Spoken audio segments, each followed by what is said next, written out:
Ladies, gentlemen, children of the interwebs out there, especially in strong style cinephile, reigning defending SCW Cruiserweight Champion, of course, just walked out of Superman. So, let's go through some cliff notes of it. It was good.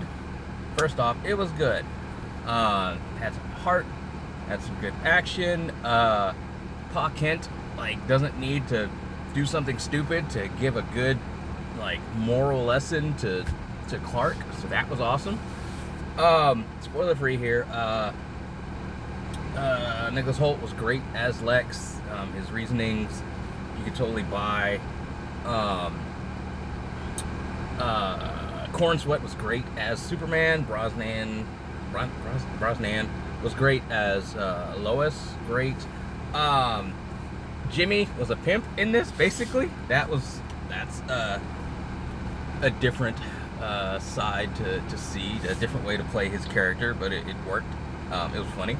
There was some humor in it, yes. I'd seen some reviews that kind of poo-pooed the humor in it as basically MCU sort of dark, serious moment breaking, times 1,000, which I don't think. I think that's a bit of an exaggeration. Yes, there is humor.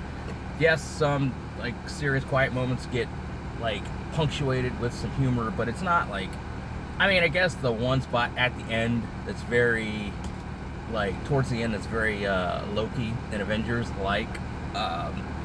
was kind of cheese, but outside of that, I think everything was fine where it was at. Edie Gathecki was great as Mr. Terrific. I want to see more of Mr. Terrific. Nathan Fillion was great as Guy Gardner. If you know Guy Gardner and kind of what he brings to the table, he was great.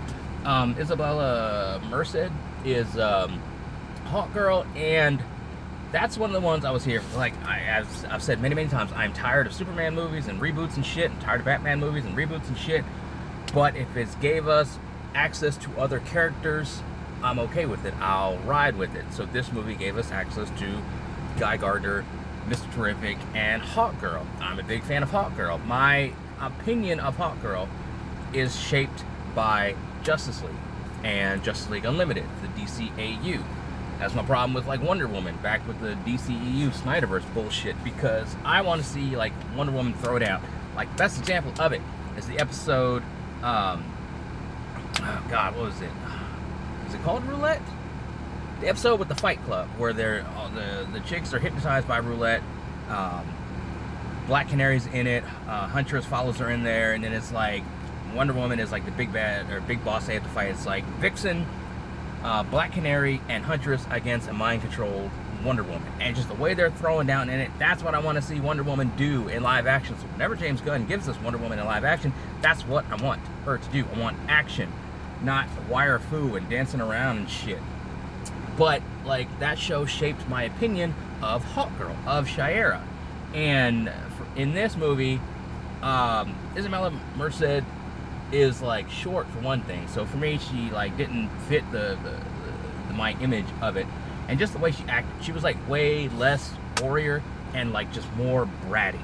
And I was not digging that. So if I have to give a knock to this movie, it's in Hawk Girl and her overall portrayal. I was we see that snippet of her in the trailer for Peacemaker, and I was hoping that wasn't her in this movie, and it kind of was, and that there is disappointing.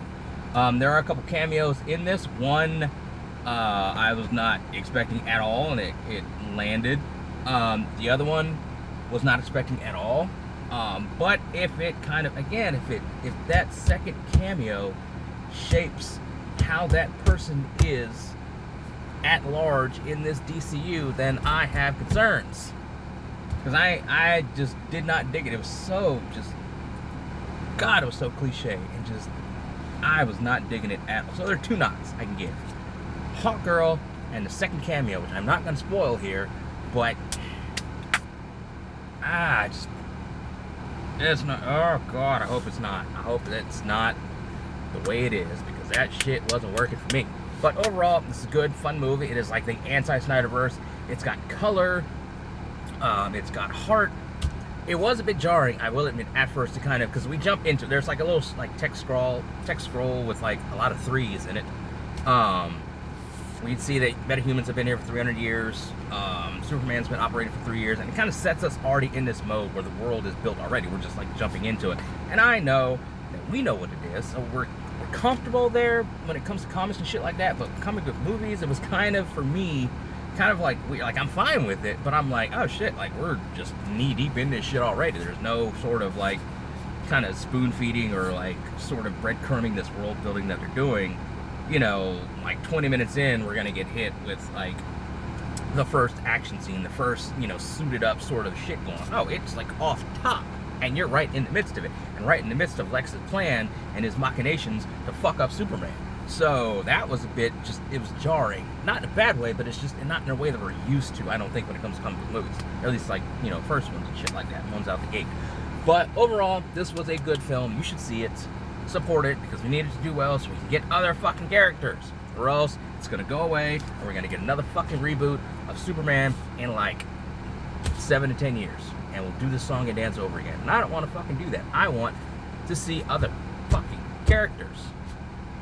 But yeah, those are my thoughts on it, scattered as they often are. What do you guys out there think? Let me know in the comments below, so people actually comment on this shit, which is appreciated.